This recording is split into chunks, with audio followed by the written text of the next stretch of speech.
So this is wanting us to find the axis of symmetry first. So we're going to go in and we're going to say, well, our A value is 1, our B value is 6, our C value is 5. To find the axis, what do we do? So we're going to say negative B over 2A. That's going to be our axis. In this case, 6 is our B, so negative 6 over 2 times 1. So our axis is going to be at x equals negative 3. X equals negative 3. And so remember, our axis is not part of the graph. Our axis is just a line helping us graph. So that's going to be dashed right there at negative 3. All right. To find our vertex, we're going to take that number we just found and we are going to plug it into our function. So our vertex is whatever we found for our axis, that negative b over 2a.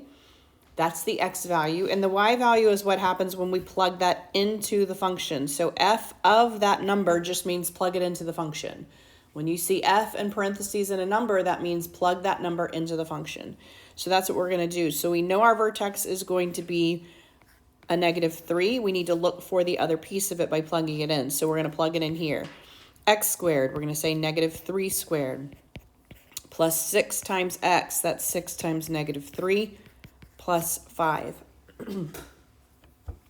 And so we're going to say 3 squared, that's going to be 9. Negative 18, that's negative 9 plus 5 is negative 4. So when we do all this out, we get negative 4. So that is our y value of our vertex. So we have a vertex at negative 3, negative 4. So we're going to go to negative 3, negative 4 on our graph. And we're going to plot our vertex point. All right. Our y-intercept is really easy when it's in standard form. Our y-intercept is going to be always 0 in the x value and then our c, whatever our c value is. So in this case, our y-intercept is going to be at 0, 5. 0, 5. And so we're going to take it and we're going to plot that point, 0, 5. That's way up here. And so this is our y-intercept.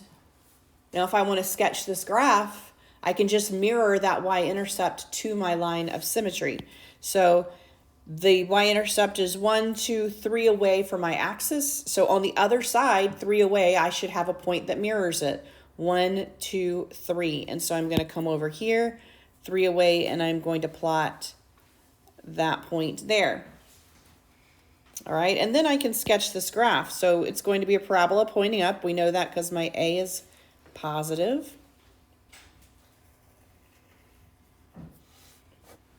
Something like that, not the prettiest parabola in the world. So I have done 4 of the things that they've asked for. I have found my axis of symmetry. I have found my vertex. I have found my y-intercept and I have graphed it. The other thing they ask for is to write it in vertex form. Well, vertex form is just the other form that we learned. And so if I wanted to write this in vertex form, my A is going to stay the same. So the number, remember, vertex form is A, x minus h squared plus k. All right, that's my vertex form. My A is 1, so that's going to stay a 1.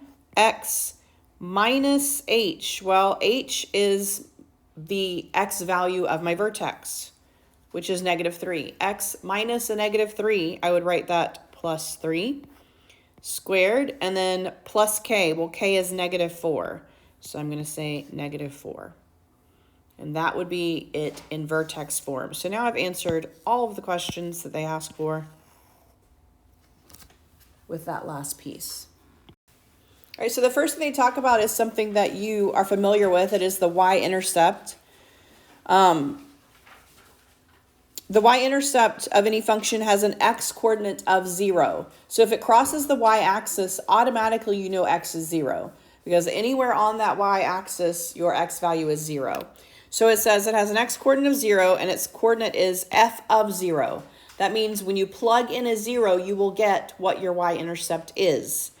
Therefore, the y-intercept of the quadratic function, ax squared plus bx plus c, is always 0c.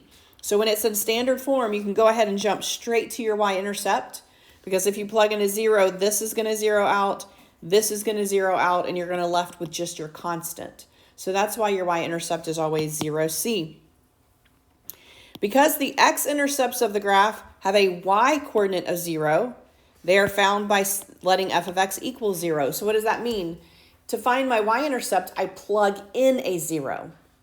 To find my x-intercept, I set it equal to 0. So we're actually going to have to use what we learned in the last chapter as far as solving these.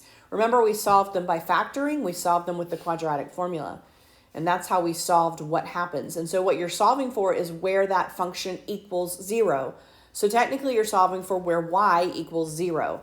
Well, y equals 0 on the x-axis, which means when you solve for that, you're solving for where those actually cross the x-axis. How does this help us? Well, they give us the example above it, throwing pumpkins, and I think y'all did this in physics, potentially, right? So this is a physics concept, but math is just, the numbers behind the physics. And so if you look at that, the way to calculate what's happening, it actually creates a parabola. Well, it should have if you threw it correctly. All right, and so if you were to throw it with some type of launch or trebuchet or whatever y'all would have built there, then it's going to throw it up in an arc pattern and then it's going to come back down. You have actually created a parabola. And so the function behind that is going to be a quadratic function.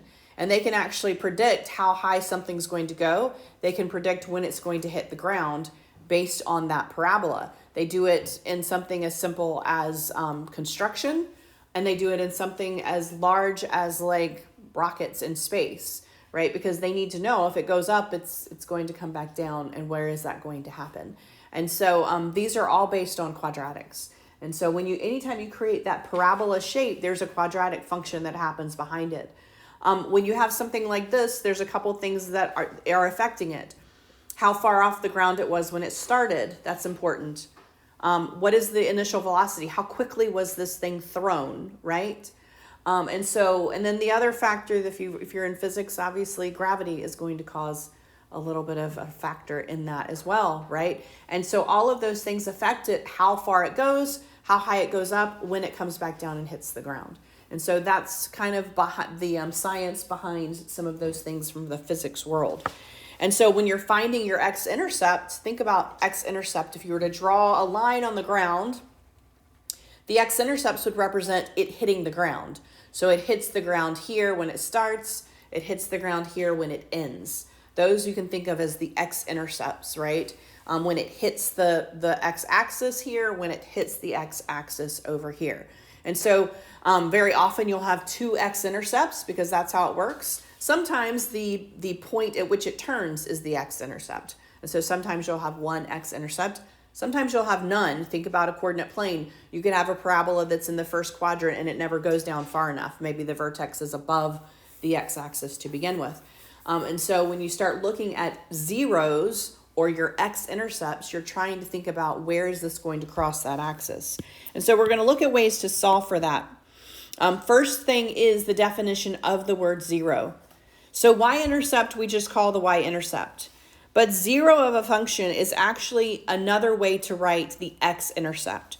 So when you hear the term zero of a function, it is the value where that function equals 0. Well, that function equals 0 at your x-intercept. All right, so your x-intercept is where that equals 0, and it is the x-coordinate of that x-intercept that is called the 0 of the function. So they can ask for the same thing two different ways. They can say find the x-intercept, or they can say find the 0. All right, that's the same method that you're solving. So when you have a graph, it's really easy. If they say state the y-intercept and the zeros, you can look at the graph and figure out where the y-intercept is and where the zeros are. The y-intercept is where it crosses the y-axis. So if you have a graph in front of you and they ask for the y-intercept, look for the point where it crosses the y-axis. And then you can just list it. So y-intercept then is going to always have an x value of 0 and a y value of wherever it crosses. This crosses at 1 to -3. So the y-intercept here is -3. The next thing they ask for is state the zeros. The zeros. Well, we need to find the x-intercepts to find the x value of those. The x-intercepts are always going to have a y value of 0. So that's going to be where this happens, right here and right here. All right, and so I'm going to say, well, this one is at 2, and this one is at 4. So my zeros are the x coordinate of those. So my zeros happen at 2 and at 4. Zeros are the x coordinate of your x-intercepts. So if you have a picture in front of you, a graph in front of you, you're literally just being asked, basically, do you know the term? Do you know the term? Y-intercept is where it crosses. 0 is the x value of your x-intercept, the x coordinate of your x-intercept, or where it crosses that x. So given a graph, it's very simple. If you want to find where it crosses the y-axis and the x-axis, you just look and you name the coordinates, right? But there's not always going to be a time when you have your picture or your graph. And so you need to know how to find it algebraically. Well, we actually did this last quarter. We did it actually in the last chapter. If you want to find them algebraically, there's just two things you have to do. Y-intercept is very simple. You're going to plug in a 0. So y-intercept is the easy one here. For these, if I want to find my y-intercept for A, I'm going to plug in a 0. My y-intercept is going to be what happens when I plug in a 0 here. And just like we did it when we were graphing, everything's going to 0 out except that C value if it is in standard form. So in standard form, it's really, really simple. My y-intercept is always going to be 0, and then whatever my C value was, 2. That is my y-intercept. Now to find my x-intercept, I need to set this whole function equal to 0. So to find my x-intercept, I'm going to take this entire function here, 1/2 x squared plus 2x plus 2, and I'm going to set that equal to 0. Now I will tell you, when I have a quadratic with a fraction, as much as I like fractions, I will get rid of the fraction, all right? And so if it's equal to 0, the easiest thing to do is just multiply by the denominator. Multiply everything by the denominator. Each piece of this gets multiplied by that denominator of 2. And of course the 0 as well, but it doesn't matter. All right, so on the left-hand side, 2 times 1/2, that actually cancels that fraction out. You just get a 1. 2 times 2x, and 2 times 2. 0 times anything is just 0. This is going to be much easier to solve. Whether I need to solve it with quadratic formula or whether I can factor it, it's going to be easier to solve without a fraction. All right? And so to get rid of your fraction, just multiply everything by your denominator. Now that I have this, remember when you have a quadratic function and you are trying to solve for what your values are, you set it equal to 0 and you either factor it or use the quadratic formula. All right? Now, in this case, this is very easy to factor. I'm looking for factors of 4 that add up to 4. Well, 2 and 2, right? And so for something like this, I'm going to factor it. If it's something really difficult to factor, or if it's something that can't be factored, I'm going to use my quadratic formula, which we will do. So I'm going to factor this, x plus 2, x plus 2. That's how that factors. And remember, my last step is to set that factor equal to 0. They're both x plus 2, so my x is going to equal -2. My x is going to equal -2. So what did I find when I did that? Well, I technically found my x-intercept. My x-intercept is going to be -2, 0. Which means if they want the 0 of this function, then I would just list that -2. -2. The 0 of the function is where the function equals 0. Where the function equals 0. All right? And so if it's something easily factorable, you're going to factor it and set it equal to 0. That is standard form. Standard form to find the y-intercept is just 0c. To find the x-intercept or the 0, you're going to set the function equal to 0 and solve. All right? Let's look at vertex form. Vertex form is over here. So vertex form, I can't just automatically pick out my y-intercept, all right? So my y-intercept is not as simple on this one because I don't just have it sitting there like I do over here. For this one, I actually have to plug 0 in, just like I did here, but it's going to not just 0 out. So I'm going to say -2, 0 minus 1 squared plus 8. And then I'm going to do order of operations. 0 minus 1 is -1. -1, when I square it, is +1. And then +1 times -2 is -2. And then I'm going to add 8. Add 8. So you're just going to do order of operations. Just do order of operations here. And you will get your y-intercept. And so my y-intercept when I solve for it is 0, 6. And I have answered that piece of it. For the x-intercept or for the 0, you do exactly the same thing. You set the function equal to 0. So I'm going to take this function and I'm going to set it equal to 0. So I'm going to say -2 x minus 1 squared plus 8 equals 0. For this, it's going to be a little different. I'm not going to do factoring. I'm actually just going to solve for x, just like I would on a basic algebra equation, all right? So to solve for x, think about what you would do. The first thing you want to do is get rid of that 8. All right, so I'm getting rid of the 8. I have -2 x minus 1 squared equals -8. I'm trying to get to that x. So now I'm going to divide out that -2. All right, divide out the -2. So now I have, on the left-hand side, I have x minus 1 squared equals +4. So how do I get rid of a square? If I'm trying to solve for something, what do I do to both sides if something is squared? Yeah, I'm going to take the square root. So I'm going to take the square root of this side and the square root of that side. To get rid of a square, you take a square root, right? So on the left-hand side, it actually just cancels out that square. I just have x minus 1. On the right-hand side, what is the square root of 4? Yeah, it's 2. But when you have a variable involved, you have to do a +2, and you have to say, well, x minus 1 could also equal -2. Because if I take -2 and square it, I will also get +4, right? And so anytime you have a variable involved and you have taken a square root, you have to say it could be positive or it could be negative, because 2 squared is 4 and -2 squared is 4. So I have to think about both of those, all right? And now I have two very simple equations to solve. I'm going to add 1 to both sides. So over here, add 1, you get 3. Over here, add 1, -2 plus 1 is -1. I actually have 2 answers here. So my y-intercept will always have at most 1 answer. My x-intercept could be 2. So for zeros,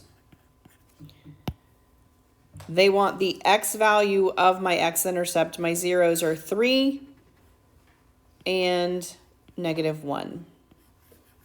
My x-intercepts, if they wanted that, you would write the 3, 0, the -1, 0. Intercepts are going to be a coordinate. Zeros is just the x value of that.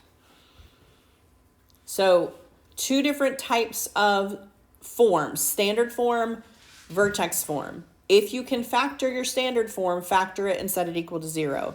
For vertex form, just move your k value over, divide by that a, and then square root and solve.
So for the first one, they wanted the y-intercept. The y-intercept is just, because this is in standard form, the y-intercept is just going to be 0c, this being your c. So your y-intercept's really simple on this one, 0, -10. You didn't have to solve anything. For x-intercept, to find those zeros, you have to set this equal to 0, and this is factorable. Factors of -10, that give you a +3. So +5 and -2 multiply to give you -10, and they add up to give you +3. So that's your factoring. And then once you have your x plus 2, x plus 5, x minus 2, set them equal to 0 and solve. Subtract your 5, add your 2. So that's how you got your zeros. You set the function equal to 0. That's where it crosses the x-axis. -5 and +2. Where it crosses the y-axis is 0, -10. All right? For this next one, it is in vertex form. So to get your y-intercept, you actually have to plug a 0 in. So 3, parentheses 0 minus 2 squared minus 4. Do order of operations, 0 minus 2 is -2. -2 squared is 4. 3 times 4 is 12, minus 4 is 8. My y-intercept is 0, 8. For your x-intercept, or your zeros, set this whole thing equal to 0. 3x minus 2 squared minus 4. Add your 4 over. Divide by 3. So we have x minus 2 squared equals 4/3. Take the square root of both sides. 4 has a perfect root. That's 2. You did have to say positive or negative for this. 3 does not have a perfect root, so we did square root of 3. Just leave it as a square root if it doesn't have a perfect root there. Then add your 2 over. So we have 2. And plus or minus, because we had that positive or negative root, 2 over the square root of 3. If you'll remember, when we did radicals, you don't want to leave a radical in the denominator. To get rid of it, multiply the top and bottom by that square root to get rid of it on the bottom. And so when you do that, you end up with that 2 plus or minus, and now we have 2 square root of 3. Remember, square root of 3 times square root of 3 is just 3. So zeros, this is where it crosses the x-axis, and then y-intercept, that's where it crosses the y-axis. So anytime it says approximate, it means that it wants it in decimal form, all right? And so if I tell you to do that with something like a, then I'm going to say round to the nearest 10th, 100th, whatever. I'm actually going to tell you how to round it. In this case, they're rounding to the nearest 100th, which is fine. Most of the time for something like a, I'm going to have you leave it in radical form. And so if it is in standard form like a, then we are going to do exactly what we just did for this. Right now, it is just asking for the zeros. So this is not asking for the y-intercept. So when it's asking just for the zeros, you can go ahead and go straight to setting it equal to 0. All right. And then my first step, what's my first step here if I want to solve for this? What do I need to do first? Yeah, I need to subtract that 6. So I have negative x plus 2 quantity squared equals -6. This is a -1 here, so I technically need to divide that -1 out. And I'm going to get the x plus 2 quantity squared equals 6. All right, to get rid of my square, what do I do to both sides? Take the square root. So I'm going to do this. On the left-hand side, that square cancels. On the right-hand side, I have positive and negative square root of 6. Positive and negative square root of 6. Square root of 6 does not have a perfect root. It's just 2 times 3. I can't even simplify that root. All right, so then I'm going to subtract my 2 over. When you do something like this and you have a whole number and a radical, you cannot combine those. Think of it like terms. So I have a -2 plus or minus square root of 6. If I said solve and give me the exact answer, you would leave it just like this. This would be your answer. You can't go any further.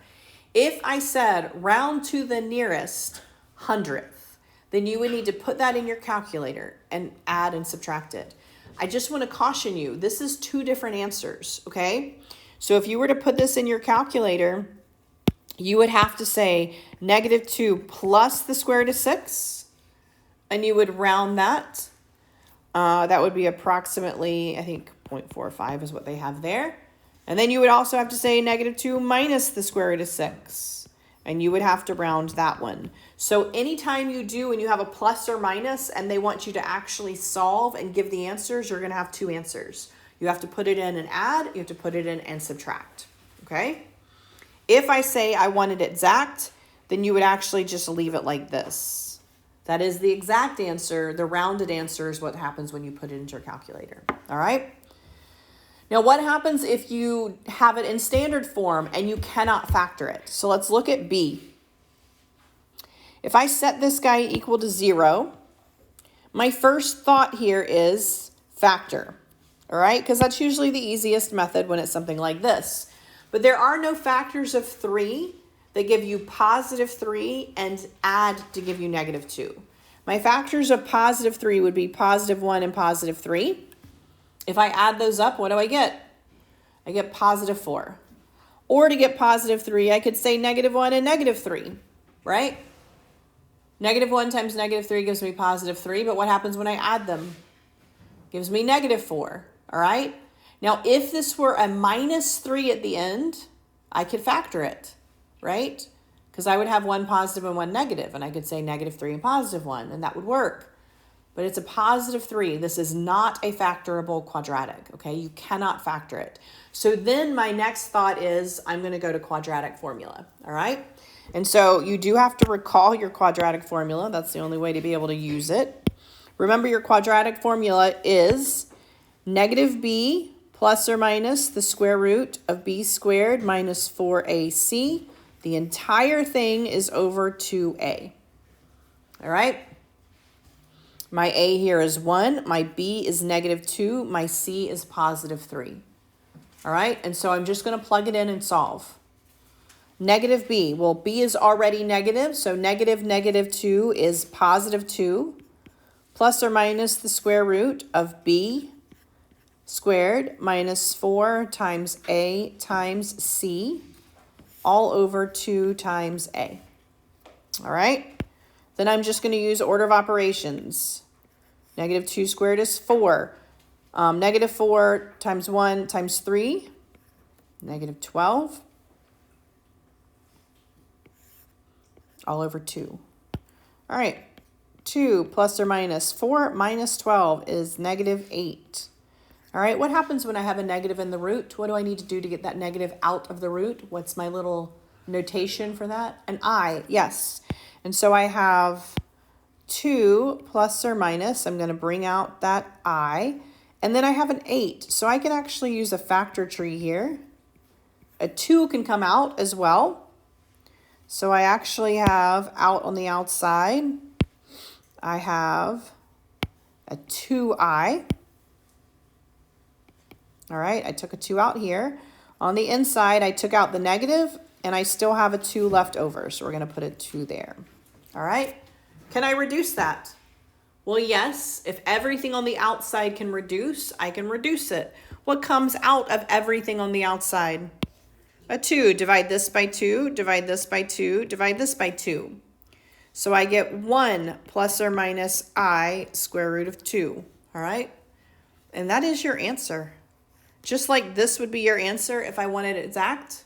When you have that imaginary number, that is your answer. You're done. So your zeros happen in the imaginary spectrum, imaginary I, and you're done there. In this case, they now want us to graph this particular problem. What do you notice is different about this than the other ones we've been solving? Yeah, we have an inequality here, all right? So we are going to do everything exactly the same, except we are going to now shade, and just like with a line, we have to decide, does it include the parabola or does it not include the parabola? So we may have to dash our parabola or make it solid. So when I do this, I'm going to solve exactly the same. I'm going to say I need my axis, I need my vertex, I need my y-intercept, and then I'm going to graph that parabola. All right, so the first thing I'm going to do is my axis. My axis is negative b, that's negative 4 over 2 times a. So negative 4 over negative 2, that's going to give me an axis of x equals 2. So on this graph, I'm going to draw my axis at positive 2. Just like I would when I was graphing any parabola. My vertex, well, I'm going to take that 2 and I'm going to plug it in. So I'm going to say -2, negative, and then times 2 squared plus 4 times 2 minus 3. So I have -4 plus 8, that is 4, minus 3 is 1. So my y value here is 1. So I'm going to go to the point 2, 1, and I'm going to put my vertex there. My y-intercept is really easy because it's in standard form. It's just 0 and c. So 0, -3 is my y-intercept. I'm going to go down here, and I'm also going to mirror it. That y-intercept is 2 away from my axis. So on the other side, I should have a point that mirrors it. All right, so I have my 3 points to be able to graph this. Now that it's an inequality, I need to decide, is it solid or dashed? So go back to just how you would graph a line. This is less than. Is this going to be solid or dashed? Dashed. If it was or equal to, it would be solid, but it is not. So I am going to dash this parabola. I'm going to graph it with dashed lines here.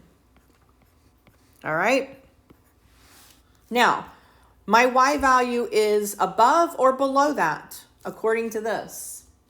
Less than. It's going to be below, right? So the parabola is going to be above, the y value is going to be below. Y is less than. So what I'm solving for is going to be less than this. What's a parabola? So what I do is I go to my vertex and I decide what's below and what's above it. Well, below it would be down here. So I'm actually going to shade inside my parabola when it's like this.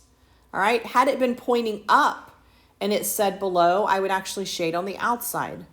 All right. Had it been pointing like this and said above, I would shave out here. If it was pointing up and I said above, I would actually shade inside of it. All right. And so you have to decide where you are and where you're going to shade. And in this case, I look at my vertex and I say below the vertex. Well, that's going to be inside that parabola that is shaded.